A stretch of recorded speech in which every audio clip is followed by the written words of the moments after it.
More fallout at Fox News. Former Fox News producer Abby Grossberg has filed new allegations claiming the network fired her in retaliation after she took legal action last week. Grossberg says Fox's legal team tried to use her as a scapegoat in the $1.6 billion lawsuit brought against the network by Dominion Voting Systems. Monday, the former Tucker Carlson producer filed a request to correct her deposition, where she claims she was coerced and intimidated to downplay top talents' roles in lying about the 2020 election. NewsNation media contributor Colby Hall joins us live now to break this all down. Colby, thanks for being with us. So Grossberg now says she is willing to testify on behalf of Dominion. Could that happen?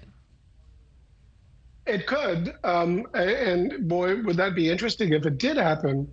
Though I have to say that this kind of reminds me of those nature shows that you see on PBS when a bird, the red-bellied warbler, has to posture to make itself look more dangerous to fend off attackers. This feels to me like a big sort of puff out their chest and posture. And I don't know this producer, but she seems to have been central to a lot of the misinformation that is central to the defamation case. And so, her best defense is a good offense right now. And so, it's always darkest before dawn. So she's suggesting that she could do a lot of damage on behalf of Fox News or against Fox News on behalf of Dominion in this lawsuit. So maybe this is a negotiation tactic to get her out of hot water and maybe make a buck on the side.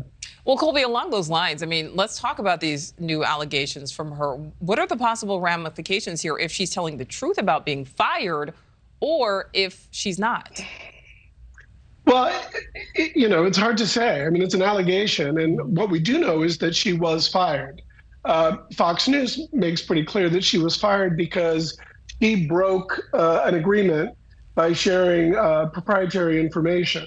Now, I'm not an expert on the specifics of this law. You could say that she certainly looked like it was retaliation because the moment that she sort of inserted herself into the story in such a public way, she then got fired.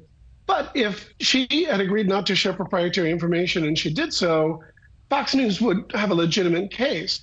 It's just one more flank in this battle that Fox News is fighting, and one that they'd really rather not have to fight. And the fact that they've got a rogue former employee who, again, was central to a lot of the misinformation that lays at the heart of this defamation suit, it's the last thing that Fox needs. And, they're getting hit when they're at a particularly weak time. But last question for you, Colby, regardless, of what has come out so far in this case, it's still by no means a slam dunk for Dominion here.